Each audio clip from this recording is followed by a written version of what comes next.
So this week, the Eagles match wits with the Green Bay Packers in Lambeau in Green Bay for Week 10 on a Monday night matchup, the first of two Monday night games that the Eagles will play this year. And the Eagles they've had some pretty great success against the Packers in recent matchups. They've won four out of their last five against Green Bay. The lone Green Bay win coming in 2020, the pandemic year, Jalen Hurts' first year as a starter for the Eagles, and in most recent memory of playing the Packers was twice last year.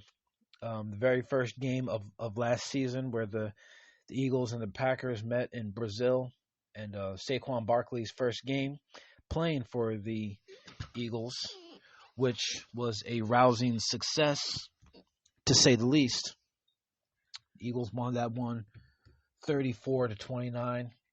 Um, Saquon Saquon had two touchdowns in that game, one rushing, one receiving. AJ Brown had another long touchdown in that game, and then of course the playoff rematch where we shut the Packers offense down in a 22-10 victory.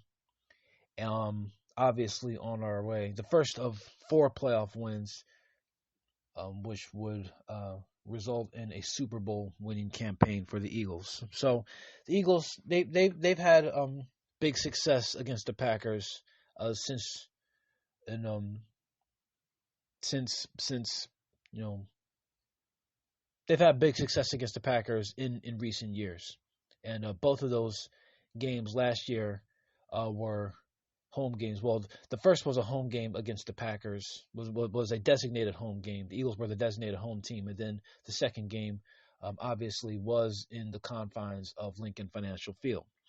But this year, um, the arena switches a little bit because, as mentioned, we are going up to Lambeau Field for this game. It'll be on Monday night, so it'll be in front of a nationally televised audience. And my thoughts on this game are is that obviously is the change of venue is going to be a little bit different for the Eagles. Um, I'm sure there will be Eagles fans there, but they'll be greatly outnumbered by Green Bay fans. But that's okay. That's okay. We've played on the road in hostile conditions, obviously, and this will be no different for us. Going to be a lot of cheese in the stands. Going to be a lot of a lot of green and gold rather than green and midnight green and black. So it's whatever. We'll take it, and we'll adjust accordingly.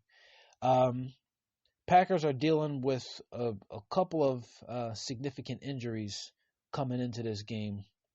Last week they lost Tucker Kraft to a torn ACL in that loss where they only put up 6 points to the Carolina Panthers. Um, and their other rookie receiver, Matthew Golden, I think he's going to be out for this game. I don't remember. I know he was dealing with a shoulder injury, so let me just check and make sure that he's listed. Um, okay, so he's listed as questionable. He's listed as questionable for coming into this game. So there, yeah, I'm looking at the scouting report. There's five Packers receivers that are on the injured list that are questionable into this game. Dontavian Wicks, Savion Williams, the aforementioned Matthew Golden, Christian Watson, and Malik Heath. The last of those two not having designations, so they'll probably be available to play. The Packers, what I've seen from them in recent years is that they don't really have a designated number one receiver. Like they don't have a guy who is the alpha amongst that team in the in the receiver room. They kind of operate on a um, receiver by committee, or a number one receiver by committee on that offense. If there was a number one receiver, I would have to say that it would probably be Jaden Reed. But he was hurt going all the way back to week 2. I feel like Jaden Reed, he's separated his shoulder. Okay, yeah, he had a collarbone injury in that game back in week 2 against Washington, and he hasn't played since. So if there was a number one, it would probably be him. But since he won't be playing, since he hasn't been activated from IR yet, we won't see him. Um, so it's really tough to determine who the number one receiver will be, especially now that Tucker Kraft is gone. Kraft, he was kind of operating as their de facto number one receiver, even though he was a tight end. He was probably over the last couple of weeks to playing the best football out of any tight end in the National Football League, other than our own tight end Dallas Goedert. Um, so that's one less guy that we'll have to worry about, but we're still going to have to be on our P's and Q's because any one of those guys can take over a game. They still have Romeo Dobbs, who is who is a threat um, to take over a game. Christian Watson is their deep threat. Christian Watson, he's like 6'5", 220, but he's got track star speed. So he's gonna have to be someone that we keep an eye on, and then the other guys rounding their receiver room out.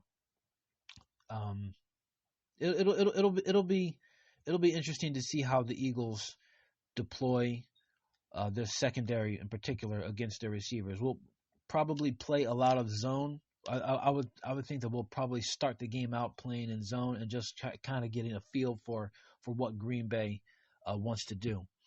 Because while they do have a lot of receivers, while any one of them can beat you, the Packers are built on the run. They're built on the run. They want to run the football, and they want to use the run to set up play action. And the run starts with Josh Jacobs. Josh Jacobs, he's as good a runner as there is in the NFL. Even though he doesn't get a lot of the attention, he's not a huge name, but he's been getting it done since he came into the league back in 2019. This is his 7th year in the league, and he's just as dangerous a runner as anybody in the league. Not only that, he can run the football, but he's an underrated receiver too, and he's tough. He runs hard. He runs with good pad level, and he's not easy to bring down.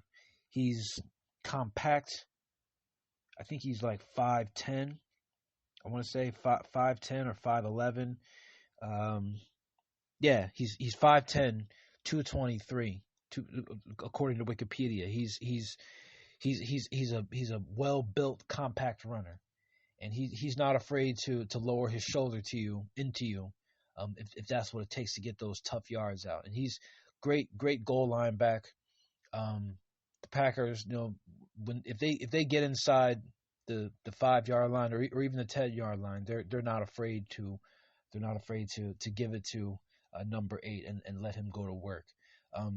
He scored in that playoff game. He scored Green Bay's only touchdown for them. Um, in that playoff game.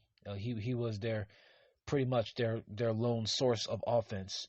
So everything that we do defensively is going to have to be geared towards stopping Josh Jacobs, and that'll be a challenge. That'll be a challenge for us. We hopefully the bye week will have done us some good in getting healthy. Um, uh, I don't know the status of Nakobe Dean right now, or what what his what his play time will be like, or if he's even going to be healthy enough to play. Let me just see here. Um, because I think he played. I think he played in the Giants game. Okay, yeah, okay. I'm behind. I'm behind. He has been playing, but um, to what extent he'll play in this game, I don't know. Wow, I was really behind on that one. I thought that Nakobe Dean was still injured. Um, but apparently he's been playing. Okay, so yeah, he it looks like he didn't play against the Giants. It's crazy how you can watch something and you can still forget. But he didn't play against the Giants. So um, what his role will be in this game is still to be determined. But again, it's going to take 11 guys to stop the Packers, particularly Josh Jacobs. He's a particularly a good inside runner, and again, going back to my point about him running with contact, delivering a blow to the defender, not afraid to initiate contact. I think once going back to his days when he was with the Raiders, he said that he thrives on, you know, meeting linebackers in the hole. Pause. So, um, we're going to have to bring our pads in this game if we're going to have a chance to play good defense and be able to match up to them on offense. So that'll be a challenge for us. Um, and then on offense for the Eagles offense, the Packers they have a good defense. They've got some guys, they've got some pieces on defense that are um that are you know top tier playmakers. Obviously, when I think of the Packers, and I still haven't gotten used to this, but but looking at the Packers, it starts with being able to um, corral Micah Parsons. Now, the Eagles have done a good job of being able to um, contain Micah Parsons whenever he has played against the Eagles. They have done for the most part a good job of not allowing him to wreck the game. I'm just going to see if I can find his his uh, his stat line against the Eagles. All right, so Micah Parsons has played 7 career games going back to his very first year in 2021. Um, he has played 7 games against the Eagles in his career. He has recorded 19 total tackles, 10 assists, and 5 sacks against the Eagles. The most he had against the Eagles was 2 last year. Um, he had 2 sacks against the Eagles last year. That's the most he had against us ever. Um, so yeah, and usually he's lined up against Jordan Mailata. That's probably where he'll line up again in this game. He'll probably spend most of his time on the right side over the left tackle. Um, you know, again, even though he has been pretty much contained, seven five career sacks, but um, 2 of those came in one game, and then in the other games he's had uh, 1 sack, 1.5 sacks, and then a half a sack um, against the Eagles. So listen, I'm not trying to minimize Micah Parsons' impact. I mean, he's a great player, but I like I like our offensive tackles going up against him. Um, I trust Jordan Mailata to be able to contain him, and even if he's lined up over Lane Johnson, I think that um, our offensive line and our backs, when they're called on to chip him, to give support in pass protection, I think that they'll be able to do a good job of it. It's the other guys that we need to pay attention to, because again, Michael Parsons is rightfully going to get all the attention, but I look at other guys like Rashawn Gary, um, Quay Walker, who else? Because the Packers, they've got some guys on that team that can that can change a game if you're not careful. Edgerrin Cooper, Isaiah McDuffie. Um, yeah, they're no slouches on defense, and I know that they've given up points in the past. I think of that Dallas game where they gave up 40 in a tie. Um, Losing to Carolina, even though they pretty much held Carolina in check. Um, they still allow Carolina to win that game. Um, and then I'm drawing a blank. I always draw a blank whenever I'm trying to think of uh, who they played before Carolina. 35. They won. They beat Pittsburgh 35-25. They beat Arizona 27-23. So while the following numbers don't indicate that they indicate that they're a middle of the pack defense, um, this is still a team that can make plays defensively, especially if that defensive line, if that front seven is able to bring pressure on the quarterback, like I've seen them at different points still so far this season. Is the Eagles' offense? They're going to have to be ready, because the Packers they can play physical football. They can challenge you up front on both sides of the ball, and it helps that we're going to be getting AJ Brown back this week. AJ Brown he didn't play the last game against the Giants before the bye.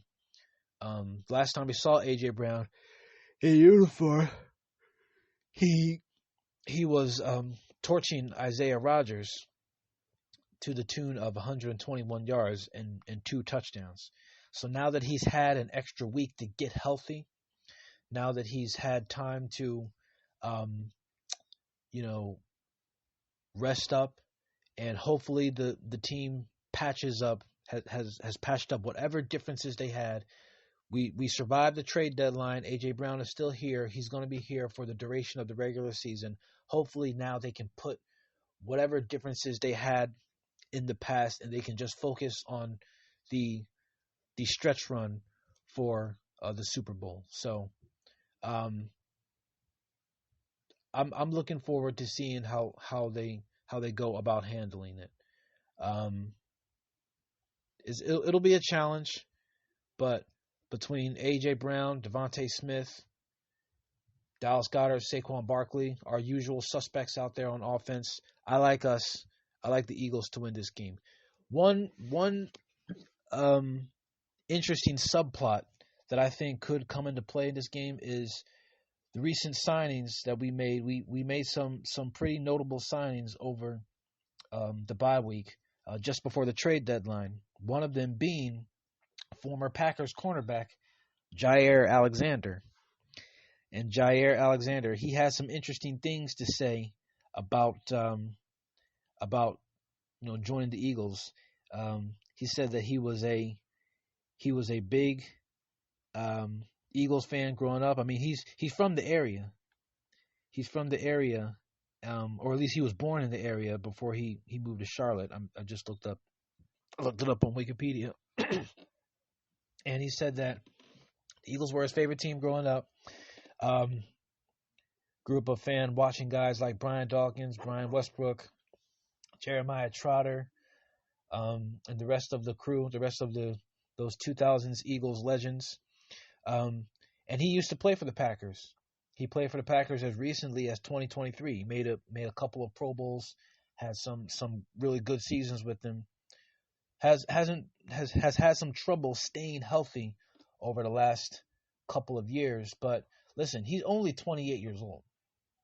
That is by no means old for a cornerback. It's not like he's 23 or 24, but I mean, he's not an old guy. And if he can be 75% of what he was in Green Bay, that's a huge listen. It's a huge upgrade anyway from guys like Keely Ringo and Adoree Jackson to get another proven Pro Bowler opposite of Quinyon Mitchell,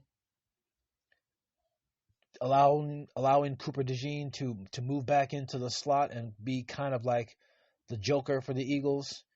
We can use him. We can deploy him in a number of different ways.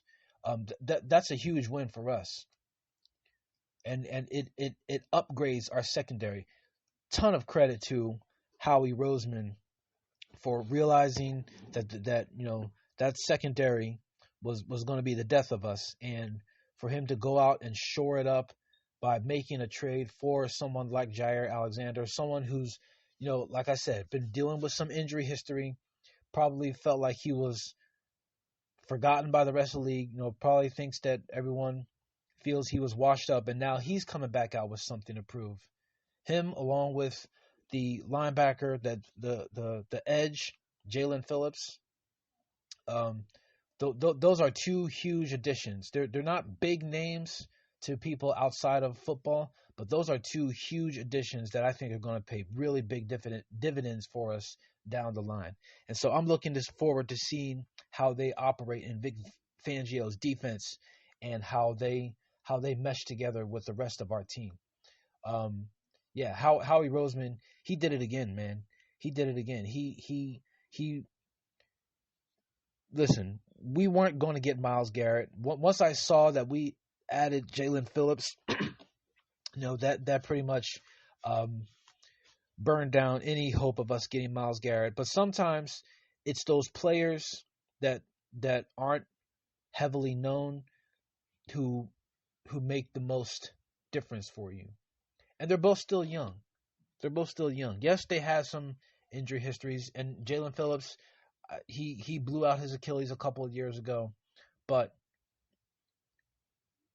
for them to be that young and to be traded at that still an early stage of their careers, they're coming on to our team looking to contribute to a championship run. They feel like they still have something to prove, and who knows? Maybe they'll still be trying to play for a big contract coming up in their future as well. Again, Jaire's 28, Jalen's 26. There's still a lot for them on the table. So this is going to be an interesting game. It's kind of like a new look, revamped Eagles team, specifically on the defensive side of the ball, and I'm looking to see how they just fit into the defensive puzzle for our team. So it'll be a really interesting watch. Of course, you know who I'm going with. I'm gonna go with the hometown boys every day, all day, on Monday. So we'll see how it turns out. I had the Eagles winning this game. I'm gonna say that the Eagles win this one. I'm gonna say Eagles win this one 31-21.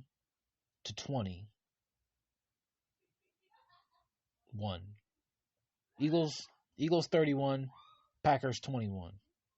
Yeah, I'll go with that. Eagles 31, Packers 21.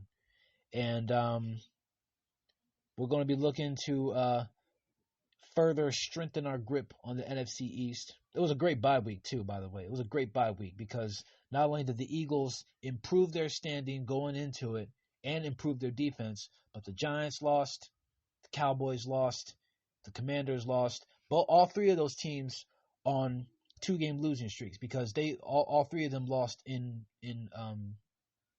week 8 too. I mean, the Giants lost to us, but all three of them, the Cowboys and the Commanders, and they're all on losing streaks too, and they're all under 500. And Jaden Daniels, never want to see him get hurt. It was unfortunate, that they set him up for failure with that one. That was tough to see.